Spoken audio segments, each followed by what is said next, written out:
Bonjour à tous les fidèles lecteurs d'Association Mode d'Emploi. Après le numéro 200 qui était un numéro anniversaire exceptionnel, retour aux affaires courantes avec ce numéro 201, mais une actualité qui, vous allez le voir, est à la fois riche et foisonnante. Pour ce 201e numéro, nous ouvrons donc sur le bénévolat en voie d'instrumentalisation. Il y a 2 ans environ, vous vous souvenez, le conseil départemental du Haut-Rhin avait demandé aux bénéficiaires du RSA d'effectuer 7 heures de bénévolat obligatoire. Le tribunal administratif de Strasbourg avait invalidé cette décision, jugement qui avait été confirmé en appel. Mais tout récemment, le 15 juin, le Conseil d'État a rendu un avis contraire.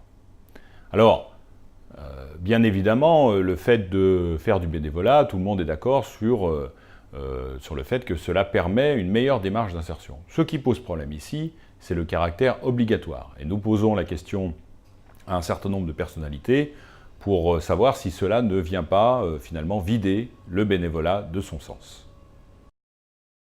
Autre sujet d'importance pour tous les dirigeants associatifs, la responsabilité financière des dirigeants.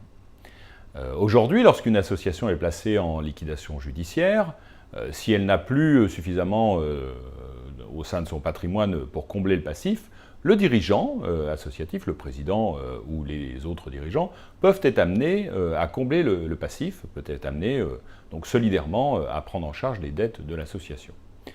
La proposition de loi qui a été déposée par le député Sylvain Waserman vise en fait à demander aux juges de bien vérifier que le président, les administrateurs avaient à leur disposition les moyens qui leur permettaient, notamment en conseil, en ressources humaines, les moyens qui leur permettaient d'éviter de faire une faute de gestion.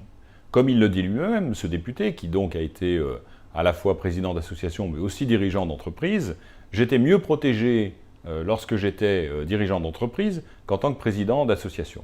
Donc on voit bien là tout l'enjeu qu'il y a si cette proposition venait à être adoptée, pour favoriser l'engagement des responsables associatifs.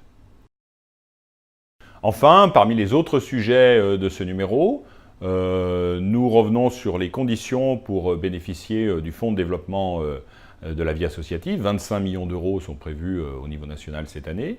Des conseils pour mieux répondre aux appels d'offres publics qui se multiplient, qui se généralisent.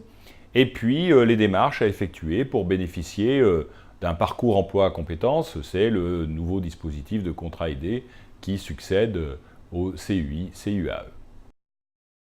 Voilà, je vous souhaite une très bonne lecture de ce numéro, espérant vous retrouver à nouveau les prochains mois. Merci.